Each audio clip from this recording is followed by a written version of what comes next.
സ്റ്റേഷനിലോട്ട് വന്നതാണ്. അപ്പോൾ ഇവിടെ അതാണ് മുതലമട ടൗണ്. അപ്പോൾ ഇവിടെ നിന്നാണ് നമ്മൾ ചായ കുടിച്ചത്. അടിപൊളി ഒരു മരത്തിൻ്റെ ചുവട്ടിലുള്ള ഒരു നല്ല ചായക്കട. അപ്പോൾ ഇവിടെ നിറച്ച ആൾക്കാരൊക്കെ ഉണ്ട് കേട്ടോ. അവരെല്ലാം ചായ കുടിക്കാൻ വന്നതാണ്. അപ്പോൾ അവരൊക്കെ ചായ കുടിച്ച് ഇരിക്കുമ്പോഴാണ് ഞാനും കയറി വന്നത്. അപ്പോൾ ഇന്ന് കിടക്കാനുള്ള സെറ്റപ്പൊക്കെ ഇവർ ചെയ്തു തരാമെന്നാണ് പറഞ്ഞിരിക്കുന്നത്. വാക്കാണ് ഏറ്റവും വലിയ സത്യം എന്ന് മറ്റേ സിനിമ പറഞ്ഞിട്ടുണ്ടല്ലോ. നമുക്ക് ഇവിടെ എവിടെയേലും കിടന്നാൽ മതി. ഇവിടെ ഇഷ്ടം പോലെ വണ്ടിക്കാർ കാണും. കോഴി വണ്ടി ആണെങ്കിലും എന്തെങ്കിലും ഇഷ്ടം പോലെ. മുതലമടയിലാണോ സ്ഥലമില്ലാത്തത്? അപ്പോൾ ശരി, ഞാൻ പോയി റെയിൽവേ സ്റ്റേഷനൊക്കെ കണ്ടിട്ട് വരാം.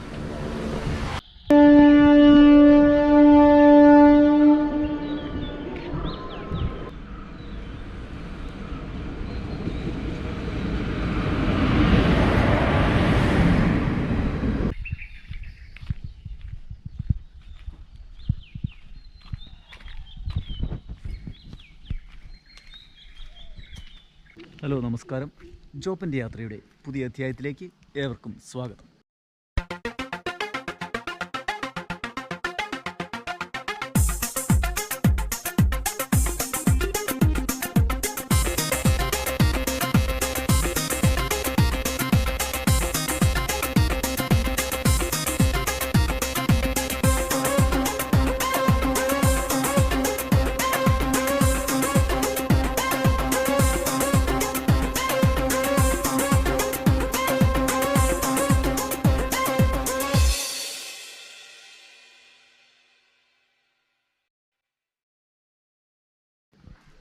ഞാനിപ്പോൾ ഉള്ളത് മുതലമടയിലാണ്. മുതലമട എന്ന് പറയുമ്പോൾ പാലക്കാടിൻ്റെ തമിഴ്നാടിൻ്റെ ബോർഡറിലാണ്. ഈ മുതലമട റെയിൽവേ സ്റ്റേഷൻ പല സിനിമകൾക്കും ലൊക്കേഷനായിട്ടുള്ള ഒരു സ്ഥലമാണ്. അപ്പോൾ അതൊന്നും വന്ന് കണ്ടില്ലെങ്കിൽ അത് നമുക്ക് വലിയ കുറവായി തോന്നും എന്നതുകൊണ്ടാണ് ഞാൻ ഇങ്ങോട്ട് വന്നത്. ഇതാ ഈ പേരാൽ മരങ്ങളാണ് പല സിനിമകൾക്കും ഒരു ബാക്ക്ഗ്രൗണ്ടായി നിലനിന്നിരുന്നത്. കാലങ്ങളുടെ പഴക്കമുള്ള ഈ പേരാൽ മരങ്ങളാണ് മലയാളത്തിലെ ഒട്ടുമിക്ക നടന്മാരുടെയും സിനിമകൾക്ക് ഒരു പാട്ട് സീനിലെങ്കിലും വന്നിട്ടുള്ള പേരാൽ മരങ്ങളാണിത്. അപ്പോൾ ഈ മുതലമട റെയിൽവേ സ്റ്റേഷൻ കാണാനാണ് ഞാൻ ഇന്നലെ വന്നത്. ഇന്നലെ വന്ന് ഇവിടെ അടുത്ത് ഒരു സ്ഥലത്ത് കിടന്നുറങ്ങി എഴുന്നേറ്റ് വന്നപ്പോഴൊക്കെയാണ് അറിയുന്നത് അണലികളുടെ കൂട്ടങ്ങളാണ് ഈ പ്രദേശങ്ങളിലെല്ലാം ഉള്ളതെന്ന്. ഇഷ്ടം പോലെ അണലിപ്പാമ്പുകളുള്ള സ്ഥലത്താണ് ഞാൻ വന്ന് കിടന്നത്. പക്ഷേ എന്തോ ഭാഗ്യത്തിന് ആരും എന്നെ തോണ്ടാനൊന്നും വന്നില്ല. അപ്പോൾ വരുന്ന വഴിയിൽ ഞാൻ വലിയൊരു അണലിയെ കണ്ടിരുന്നു. നുണ പറയുകയല്ല, കാര്യമായിട്ട് പറഞ്ഞതാണ്. അവിടെ നാട്ടുകാർ കൂടുകയും ചെയ്തതാണ്. അപ്പോൾ തന്നെ രാവിലെ ഇതിൻ്റെ വീഡിയോ എടുത്തിട്ട് നമുക്ക് ഇവിടുന്ന് പോകാമെന്നാണ് വിചാരിക്കുന്നത്. അപ്പോൾ അത് മുതലമട റെയിൽവേ സ്റ്റേഷൻ്റെ പ്രഭാതമാണ് നിങ്ങൾ കാണുന്നത്. അപ്പോൾ ഇവിടുന്ന് അനുവാദം വാങ്ങിച്ച് ഞാൻ റെയിൽവേ സ്റ്റേഷൻ്റെ അകത്ത് കയറി ഈ കാര്യങ്ങളൊക്കെ ഒന്ന് ഷൂട്ട് ചെയ്യാം എന്നാണ് വെച്ചത്. അപ്പോൾ നേരം വെളുത്ത് വരുന്നതേ ഉള്ളൂ കേട്ടോ. 6:30 മണിയായതേ ഉള്ളൂ. അപ്പോൾ അപ്പുറത്തെ സൈഡിൽ പോയി ഈ മരങ്ങളുടെയൊക്കെ ഭംഗി നമുക്കൊന്ന് കണ്ടിട്ട് വരാം.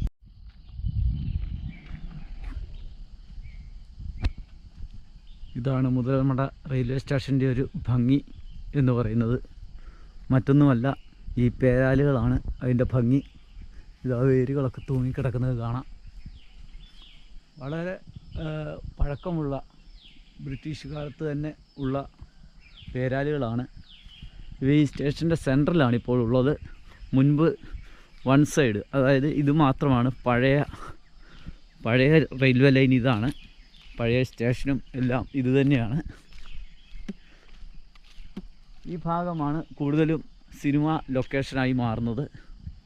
ഇപ്പോൾ കിഴക്കുന്ന് സൂര്യൻ ഉദിച്ചു വരുന്നതുകൊണ്ടാണ് ആ ഒരു വെട്ടം കൂടുതൽ കിടക്കുന്നത്. അപ്പോൾ ഈ ഭാഗമാണ് മിക്കവാറും സിനിമകൾക്ക് ഒരു ലൊക്കേഷനായി മാറുന്നത്. അതുകൊണ്ട് അത് ആ സിംഗിൾ ലൈൻ അതുപോലെ തന്നെ നിലനിർത്തിയിരിക്കുകയാണ്. ഇപ്പോൾ ഇതിലൂടെ വളരെ കുറവ് ട്രെയിനുകൾ മാത്രമേ ഉള്ളൂ കടന്നു വരാറുള്ളൂ. കൂടുതലും ട്രെയിനുകൾ പോകുന്നത് ഈ ഭാഗത്തുകൂടിയാണ്. ഇവിടെ ഡബിൾ ലൈൻ നിങ്ങൾക്ക് കാണാം. ഈ ഭാഗത്തുകൂടിയാണ് കൂടുതൽ ട്രെയിനുകൾ കടന്നു പോകുന്നത്. പിന്നെ ഇവിടെ സ്റ്റോപ്പുള്ള ട്രെയിനുകൾ അത് വളരെ കുറവാണ്. അത്തരം അങ്ങനെ സ്റ്റോപ്പുള്ള ട്രെയിനുകൾ മാത്രമേ ഉള്ളൂ ഈ ലൈനിൽ കൂടെ കടന്നു വരാറുള്ളൂ. ഈ ലൈൻ ഇപ്പോഴും ആ സിംഗിൾ ലൈനായിട്ട് തന്നെ ആ പ്ലാറ്റ്ഫോം കിടക്കുകയാണ്, ഫസ്റ്റ് പ്ലാറ്റ്ഫോം. അപ്പോൾ ഇതാണ് മുതലമട റെയിൽവേ സ്റ്റേഷൻ്റെ ഒരു ഭംഗി. സത്യത്തിൽ ഇതിൻ്റെ ആ ക്രോസിങ് ഏരിയ സെൻട്രിൽ വരേണ്ടതാണ്. പക്ഷേ ഈ ഒരു ലൊക്കേഷൻ നിലനിർത്തിക്കൊണ്ട് തന്നെ അത് ഈ മുതലമട പഴയ റെയിൽവേ സ്റ്റേഷൻ കഴിഞ്ഞിട്ടാണ് അത് നിർമ്മിച്ചിരിക്കുന്നത്. അതിവിടെ ഞാൻ ചോദിച്ച് മനസ്സിലാക്കിയതാണ്. അപ്പോൾ ഒരു ലൊക്കേഷന് വേണ്ടി മാത്രം പണികൾ ഒരു സൈഡിലോട്ടാക്കിയ ഒരു റെയിൽവേ സ്റ്റേഷനാണിത്. അപ്പോഴത്തെ പേരാലുകളുടെ ആ ഭംഗി നമുക്ക് കാണാൻ പറ്റും.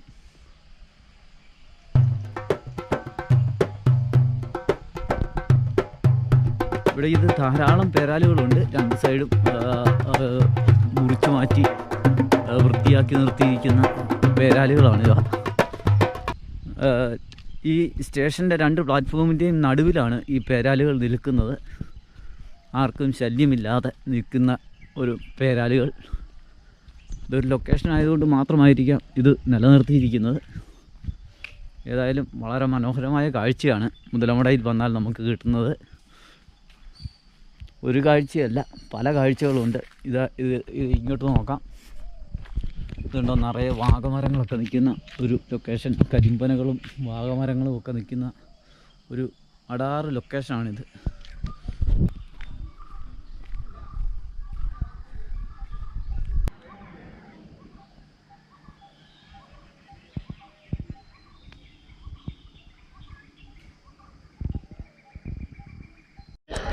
ഇപ്പോൾ പൊള്ളാച്ചിക്കൊരു വണ്ടി വരുന്നുണ്ട്.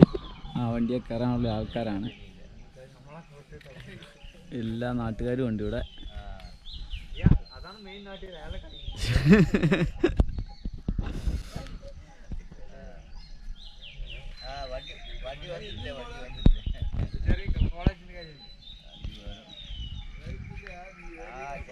അപ്പോൾ ഈ ലൊക്കേഷൻ്റെ ഒരു സൗന്ദര്യം നിങ്ങൾ കണ്ടല്ലോ. അപ്പോൾ നമ്മൾ ഇവിടുന്ന് പോവുകയാണ്.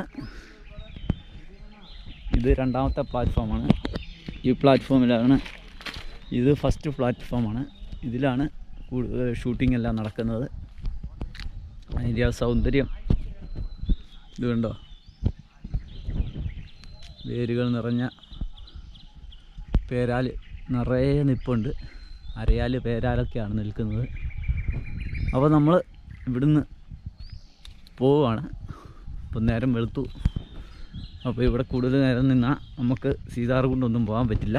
അതുകൊണ്ട് നമ്മൾ ഇവിടുന്ന് പോവുകയാണ്. അപ്പോൾ ഒരിക്കൽ കൂടി ഈ കാഴ്ചകളൊക്കെ കണ്ട് സംതൃപ്തിയായിട്ട് നമുക്ക് ഇവിടുന്ന് യാത്ര തിരിക്കാം. ഓക്കെ, അപ്പോൾ ശരി.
Okay okay.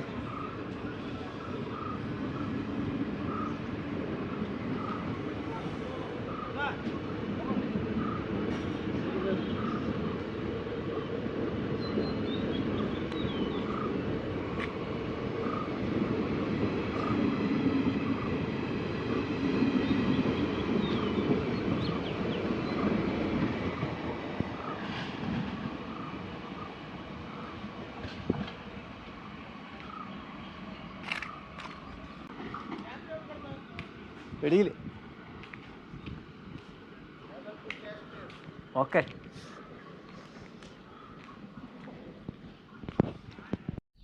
പാലക്കാടിൻ്റെ മാമ്പഴക്കാലം തുടങ്ങിയിരിക്കുന്ന സമയമാണ്. മുതലമടയാണ് ഏറ്റവും വലിയ തോട്ടങ്ങളുള്ള സ്ഥലം. അപ്പോൾ ഇന്നലെ വൈകുന്നേരം വരുമ്പോൾ നിറയെ പച്ചമാങ്ങ കയറിപ്പോകുന്ന ഒരുപാട് വണ്ടികൾ നമുക്ക് കാണാൻ പറ്റി.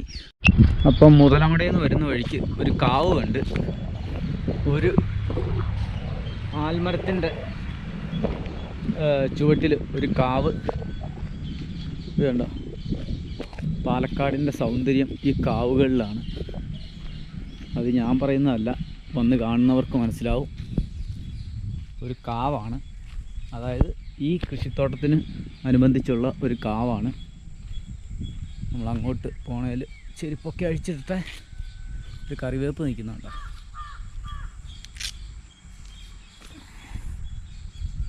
അപ്പോൾ ഇവിടെ വിളക്ക് വെക്കുന്നതിനുള്ള ഒരു കൽവിളക്ക് കാണാം.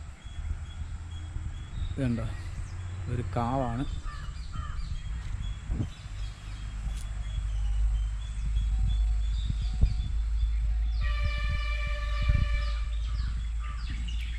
ഗണപതിയുടെ ഒരു പ്രതിഷ്ഠ പോലെയാണ് നിർമ്മിച്ചിരിക്കുന്ന. ഒരു ആന നിൽക്കുന്നതായിട്ടാണ് ഈ കാവിൻ്റെ പ്രതിഷ്ഠ.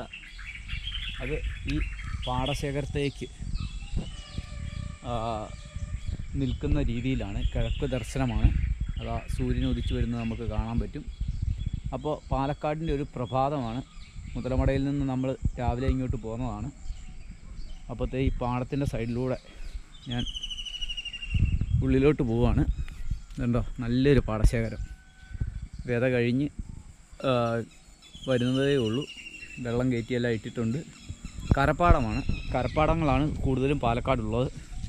ഉണ്ട്, കളയൊക്കെ പറിച്ച് വൃത്തിയാക്കിയിട്ടിരിക്കുന്ന ഒരു പാടശേഖരമാണ്. വെള്ളം കയറ്റിക്കൊണ്ടിരിക്കുകയാണ്. അവിടെ അതിൻ്റെ ആൾക്കാരൊക്കെ ഉണ്ട്. അപ്പോൾ ഓരോ സ്ഥലത്തു നിന്നും വെള്ളം കയറ്റി മോട്ടറടിച്ച് വെള്ളം കയറ്റുന്ന ഒരു രീതിയാണ് ഇവിടെയുള്ളത്.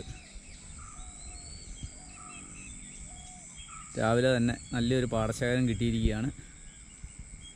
അപ്പോൾ നമ്മൾ ഈ പാടത്തിനോടനുബന്ധിച്ച് തന്നെ ഒരു വലിയ ആൽമരം നിൽക്കുന്ന ഒരു കാവാണ് നമുക്ക് കിട്ടിയത്. നമ്മുടെ സൈക്കിൾ ആ സൈഡിലിരിപ്പുണ്ട്. കുഞ്ഞ് അതിൽ സുരക്ഷിതയാണ്. അപ്പം നമ്മൾ ഇവിടെ നിന്ന് അങ്ങോട്ട് പോവുകയാണ്. ഇവിടെ എന്തിട്ടാലും കിളുക്കും, എന്തിട്ടാലും 100 മേനി വിളവ് കിട്ടും എന്നുള്ളതാണ് അതിൻ്റെ പ്രത്യേകത. അപ്പോഴത്തെ നമ്മളിവിടുന്ന് പതിയെ യാത്ര ചെയ്യുകയാണ്. ഇതുണ്ട്, നമ്മുടെ സൈക്കിൾ ഇവിടെ ഇരിപ്പുണ്ട്. രാവിലെ എല്ലാം സെറ്റാക്കി വെച്ചിരിക്കുകയാണ്. അവിടെ ഒരു അങ്കവാലുള്ള ഒരു അസിലെന്ന് പറഞ്ഞാൽ പോരുകോഴി ഇനത്തിൽപ്പെട്ട ഒരു കോഴി നിൽക്കുന്നതാണ്. ഇതുണ്ടോ, നമ്മൾ പാലക്കാട് തൊട്ട് തമിഴ്നാടിൻ്റെ ബോർഡറിലോട്ട് വരുമ്പോഴെല്ലാം കാണുന്നത് ഈ അസിൽ കോഴിയെയാണ്, പോരുകോഴികളാണ്. അപ്പോൾ നമ്മൾ പതിയെ പോവുകയാണ്. കുഞ്ഞി ഓക്കെ അല്ലേ, സെറ്റല്ലേ?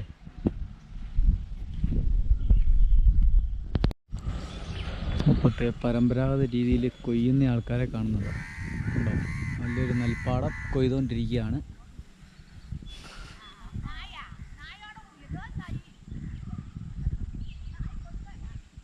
കൊടുക്കാനല്ലമ്മ. ഞാൻ കാശ്മീരിൽ പോവാ, യാത്ര ചെയ്യാമ്മ. ഇന്നലെ പകുതി കൊയ്ത് വെച്ചിട്ട് പോയി അല്ലേ? ഞാൻ വൈകുന്നേരം വന്നപ്പോൾ കണ്ടായിരുന്നു പകുതി കൊയ്ത് വെച്ചിരിക്കുന്നത്.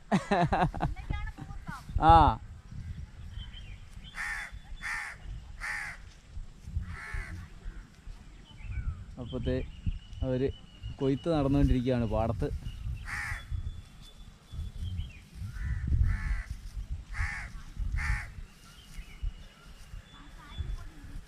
വെള്ളത്തിൽ വീഴാതിരിക്കാൻ വേണ്ടി ഒരു ഓല വെച്ചിട്ട്, കൊട്ട പോലെയുള്ള ഇത് വെച്ചിട്ട് അതിൻ്റെ മുകളിലാണ് നെല്ല് കൊയ്ത് വെക്കുന്നത്. കൊയ്ത്ത് നടന്നുകൊണ്ടിരിക്കുന്നു. അവരുടെ സ്വന്തം പാടമാണെന്ന് തോന്നുന്നു. അതുകൊണ്ടാണ് അവർ മെഷീനോ അങ്ങനത്തെ സംഭവങ്ങളല്ല, നോർമൽ രീതിയിൽ കൊയ്ത്ത് കയറുകയാണ്. എന്താ, നല്ല സ്വർണ്ണ കതിരുകളുമായിട്ട് ഇരിക്കുന്ന നെൽപ്പാടമാണ് കാണുന്നത്. തൊട്ടപ്പുറത്തൊരു കുളമുണ്ട്. അതിനോട് ചേർന്ന് തന്നെ ഒരു മാവ് നല്ല കായ്ഫലത്തോടു കൂടി നിൽക്കുന്ന കാണാം. ഇതിൻ്റെ അടുത്ത് മുഴുവൻ മാന്തോട്ടമാണ്. മുതലമടയുടെ പ്രത്യേകത തന്നെ മാന്തോട്ടമാണ്. പൂത്ത മാവുകളും കായ്ച്ച മാവുകളും മൂത്ത കാകളുള്ള മാവുകളും എല്ലാം ഒരേ വ്യൂവിൽ നമുക്ക് കാണാൻ പറ്റും. അതുപോലെ തന്നെ വളരെ മനോഹരമായ തെങ്ങിൻ തോപ്പുകൾ കണ്ടോ. അമ്മയൊക്കെ ഇങ്ങോട്ട് തിരിഞ്ഞു നോക്കുന്നുണ്ട്. മുതലമടയിലെ മാങ്ങ ബിസിനസ് കയറിപ്പോകുന്ന വണ്ടികളാണ് ഇവിടെ ഉള്ളത്. ഇതെന്താ ഒരു പെട്ടിയൊക്കെ കൊണ്ടുവന്ന് ഇവിടെ അടുക്കുകയാണ്. മാങ്ങ കയറ്റാനുള്ള പെട്ടികൾ കൊണ്ടുവന്നല്ലേ? ഇതെവിടുന്നാണ് കൊണ്ടുവരുന്നത്? തമിഴ്നാടാ അതോ ബാംഗ്ലൂരാ? അത് ശരി. അപ്പം മാങ്ങയാകുന്നതിന് മുമ്പേ പെട്ടി റെഡിയാണ്. അത് കഴിഞ്ഞിട്ട് വേണം അല്ലേ? മാങ്ങയാകുമ്പോഴത്തേനും കണ്ടോ, ഇതെല്ലാം കയറിപ്പോകേണ്ട സാധനങ്ങളാണ് ഈ പെട്ടിക്കകത്ത്. അപ്പോൾ ഓരോ തോട്ടത്തിലും ഇങ്ങനെ ആദ്യം കൊണ്ടൊന്ന് ഇറക്കി വെക്കുമോ? ആ ഓ അത് ശരി. ഇവരാ അവരാ? ഓ അത് ശരി.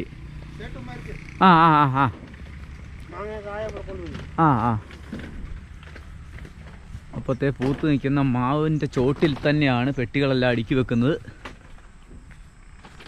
ഇതെല്ലാം മരുന്നടി കഴിഞ്ഞാണോ? അത് ശരി. ഇല്ല, വലിയ തോട്ടത്തിലേ ഉള്ളായിരിക്കും അല്ലേ?